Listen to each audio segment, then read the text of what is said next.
Tahu nama pemain sepak bola putri Indonesia nggak? Kalau tahu sebutin 5. Tapi yang levelnya itu nasional. Nggak tahu, nggak apa-apa. Memang banyak yang nggak tahu. Nah, kalau banyak yang nggak tahu, itu artinya apa? Artinya, memang sepak bola putri kita ini luput dari perhatian. Itu bisa perhatian masyarakat, bisa perhatian dari asosiasi, PSSI, dan bisa juga jauh dari perhatian pers. Apakah tim sepak bola putri kita itu tidak berprestasi? Ya, kalau ngomong prestasi memang susah. Sepak bola putra aja yang kompetisinya itu reguler, ada akademinya, ada tahapan senior juniornya, itu masih nggak dapat gelar-gelar juga sampai sekarang. Apalagi yang putri, ya kan? Lebih fair kalau kita ambil sudut pandang, apakah sepak bola putri kita ini punya potensi untuk maju atau tidak? Tahun 2023, AFF U19 di Palembang, timnas putri kita itu maju ke semifinal, tapi kemudian kalah lawan Thailand 1-7. Bukan soal maju ke semifinal yang penting. Yang penting adalah di turnamen itu kita punya satu pemain yang menjadi pemain terbaik turnamen. Namanya Claudia Schunemann. Selain pemain terbaik, dia juga adalah top skor. Tahu nggak usianya berapa? 14 tahun. Ini ponakannya Timo Schunemann, yang dulu juga pernah melatih timnas putri sekitar tahun 2009. Di usia 14 tahun, dia menjadi pemain terbaik untuk pemain level 19 tahun. Ada lagi yang menjadi catatan di tim putri ini. 8 orang pemain putri kita itu ternyata bermain di kompetisi luar negeri. 4 orang bermain di Liga Jepang. 1 orang itu namanya Musdalifah, bermain di Keizo Osaka. Ini tim bukan main-main. Kemudian ada yang namanya Fani Suprianto, bermain di Liga Arab bersama klubnya Al-Hamnas. Di Liga Australia, ada yang namanya Sabrina Drisler, umurnya 20 tahun. Bermain di Australia sejak tahun 2022, klub asalnya Persija. Naomi Nielsen, ini pemain keturunan Denmark, sekarang juga bermain di Denmark, dan klub asalnya Persija. Satu lagi, Shalika Aurelia, umurnya 20 tahun, bermainnya di mana? AS Roma, Italia. Mengagumkan sebenarnya. Mengapa mengagumkan? Karena mereka ini lahir dari kompetisi yang hampir kita tidak pernah dengar. Kapan bermainnya, kapan berhentinya. Jadi, memang potensi sepak bola putri Indonesia ini seperti emas, kalau menurut saya. Seperti emas yang sedang tertutup oleh lumpur. Nggak kelihatan sinarnya. Syukurlah akhirnya PSSI yang sejak tahun kemarin itu sudah membuat satu MOU dengan Asosiasi Sepak Bola Jepang, JFA.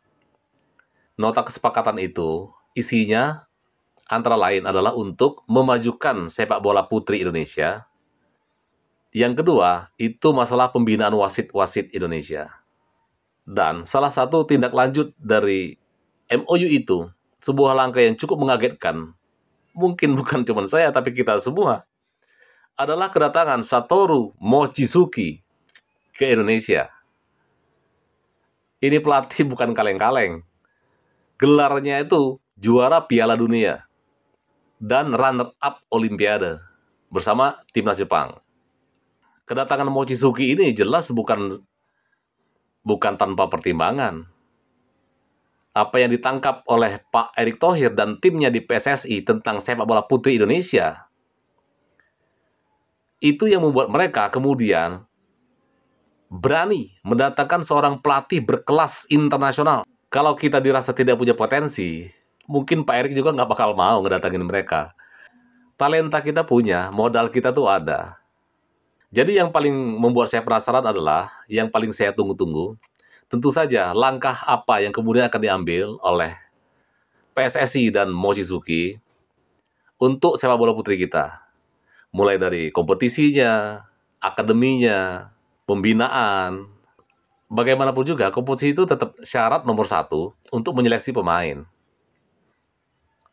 Bahwa dalam keadaan kompetisi morat-marit saja kita sudah bisa mengekspor 8 pemain ke liga luar negeri, mungkin saja bakat-bakat yang lain itu akan bermunculan. Ya nggak serius aja sudah 8 kok ke luar negeri. Gimana kalau diseriusin gitu loh, gampangnya. Tetapi memang putri-putri Indonesia itu sudah berkali-kali membuktikan mampu memberikan tonggak sejarah di dunia internasional.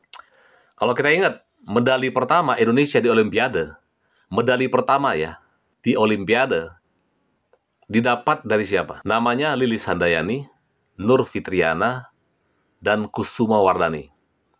Mereka adalah pemanah yang di tahun 1988 mempersembahkan medali perak pertama untuk Indonesia di level Olimpiade. Sejak tahun 52 kita ikut Olimpiade di Helsinki. Baru tahun 88 bisa dapat medali, itu pun perak. Dan yang mempersembahkan itu ya Sri Kandi Putri itu. Emas, Susi Susanti, tahun 92 di Barcelona. Dan setelah era Susi Susanti itulah, emas itu tidak pernah berhenti hadir untuk negara kita. Ada yang kenal Yayu Basuki. Penggemar tenis pasti tahulah Yayu Basuki. Gelarnya itu Yayu Bazoka. Satu-satunya petenis Indonesia yang mampu menembus 20 besar ya Yayu Basuki. Kalau di era sekarang, mungkin Gen Z akan lebih kenal dengan Megawati Hangestri. Ya, apa yang sudah dilakukan oleh Megawati itu benar-benar sensasional. Hadir sebagai pemain asing yang sama sekali nggak diperhitungkan. Tetapi sekarang, Megawati ada di level atas untuk perebutan sebagai pencetak poin terbanyak. Dan dia sudah beberapa kali meraih gelar MVP. Sejak eranya Megawati inilah, ya, mata dan telinga kita seperti diarahkan untuk melihat voli. Jadi ya, semoga apa yang sudah dirancang oleh PSSI bisa benar-benar mengangkat level sepak bola putri nasional kita.